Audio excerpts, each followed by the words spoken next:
How did you come up with the name FUBU? Because, you know, there's something about not a long name, like Nike, simple. Coke, simple. FUBU, simple. I don't really remember how I came, when I reflect over this 30 years later, and it sounds like it was all really, I was an architect of all these great things. No, I think I had 240s in a bag of pork rinds, and I came up with, let's name them. It was like, all right, let's go for that. It wasn't well thought out, but over the years, it worked out. And also, it worked out that it's not something that you can easily duplicate. So a lot of people didn't know. They were like, what's a FUBU? Is that like the poo-poo platter? What's a FUBU? Was it Italian? Is it Asian? Is it Indian? And it's a name that you can't go out and, there was little people that could say, well, I have a similar name. So 4 letters like the Nike or even names that are authentic, a Google, a Facebook, a Uber, a Nike, a Coke, a Xerox. When you make these authentic names, it gives you a long run and puts in people's minds what those, they think about the product. How did you get connected in the hip hop circle? Obviously, you say you worked with the Method Man, you dressed Method Man. But you really got your big break when LL did a commercial and he had a hat on. Did you know he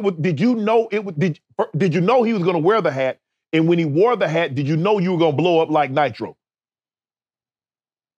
No and no. So LL had just, we begged him to do a deal with us, and LL is an absolute amazing partner and celebrity spokesperson. He's really dedicated to it. The Gap called him, and this, I think, is the conversation about the importance of diversity. The Gap called him, and he didn't feel really good about the way they addressed him, but he just felt like they were just saying, yeah, come on in and shoot one of those rap videos, and that's our policy. And whatever the case is, he didn't really feel good about it. So he says, for us, by us on the low in the Gap commercial. They spend $30 million basically airing a FUBU commercial. And because they didn't have anybody in the company or in the marketing agency that really loved hip hop or were of color, they didn't pull that ad for 5 weeks until they finally found out what happened. And that's because of the lack of diversity within their system. Now, I do got to tell you, on the flip side, they hired a very young multicultural agency after that. They did their analytics and found out the target market the Gap was trying to hit increased by 300% because the kids thought they can get FUBU at the Gap. And they called me up. We gave each other a big old sloppy wet kiss, no tongue. And they ended up spending another $60 million re-airing that ad. And that's when FUBU started to head to $350, $400 million. Was LL the only rapper that you reached out to about a branding, about, being endorsee, being a partnership with? Were there any rappers that turned you down? Many rappers turned me down, but LL was the only one we formalized a long-term contract. But okay. But most of the rappers really supported us. Now, it's funny, as I talked about all those other people who came out of Hollis, Queens, when I was 14 or 15, I was on tour and I had promised my buddies, my 4 other buddies, not my partners, I said, I'm going to be the biggest dude in fashion. Another dude said, I'm going to be the biggest dude in videos. Another dude said, I'm going to create a record label. Another dude said, I'm going to be the biggest drug dealer. And those friends were Hype William, who became the very big producer. Yep. Irv Gotti, who owns Murder Inc., who discovered Ja Rule right down the block from me, and Irv lived a couple other blocks from me. And our buddy who decided to become the biggest drug dealer, he just came home after 26 years of serving time, and Hype had made the movie Belly about him. So I think it's when you speak it into the universe and you set goals at such a young age. I mean, when you think about it, me, Hype, Irv, and Alfred, who they call Buns in Belly, DMX played, we all set those goals at a young age and we all executed them in some sense. I'm looking at NSYNC, Mariah Carey, Snoop Dogg, Busta, ODB, E40, Hype. You mentioned Hype Williams, who's a good friend of yours. You got some of the biggest names, Mariah Carey, NSYNC at the time, Snoop, Busta, in FUBU. So now okay, we've made it. Because these got some of the biggest entertainers in their chosen field wearing FUBU. And we know how we are. If Snoop got it on, if Mariah Carey got it on, it's got to be legit. Yeah, 100%. And that was, that was, again, we were culturally, we spoke the culture. Like, we didn't go to boardrooms and stuff like that to meet these artists.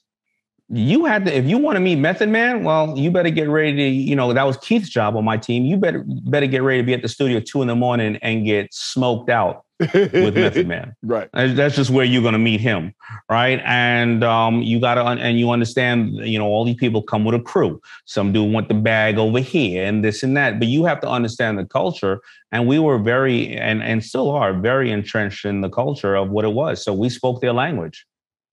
You also, I'm looking, you brokered a distribution deal with Samsung. How did that come about? Well, that came about with the ad that we put in the paper, and they felt that they can, you know, finance and make the $1 million worth of goods and grow the brand. But we had already, you know, I got that deal in 96, 97. I had started FUBU in 89. I actually closed FUBU down 3 times from 89 to 92 because I ran out of money, but I only ran out of $500, $1,000. I was able to recover from it. You know, but we got that deal. And by the time we got the deal with Samsung, they had already seen the product all over the place. And they called around, did their due diligence and called all the stores. And all the stores said, the kids are coming in here asking for FUBU every single day. We just don't have any, you know, and that was because they were seeing them and seeing the product in all these videos. Right. How do you decide what companies to partner with? Like, you know, again, it goes back to, do they know their customer? How much of my time and cash do they want? Do I add value? Do I see something here with the entrepreneurs? Do I see a good exit? Or do I see a way that I'm going to make money? You know, a lot of people think, you know, I'm sure you're in this situation just because you have money, you're supposed to buy everything. I'm not the bank. If I like your product, don't mean I have to buy the product. I'll buy one of your sponges, you know. But if I like you and I see an upside and I see things that we can do, have fun, make a difference, then those are the things I weigh on, and it works out only probably about 3 out of 10 times, or maybe 4 out of 10 times when you're investing in so many companies. You know, the numbers really are 4 out of 10 times, but all you need is one Bombas. You need one. You need one. You need one home run, you're straight. I'm still spending money from baggy jeans I sold in 99, so it's all good. You know what to do. Hit the subscribe button and become an official member of Club Shay Shay, where we do something before 2 something.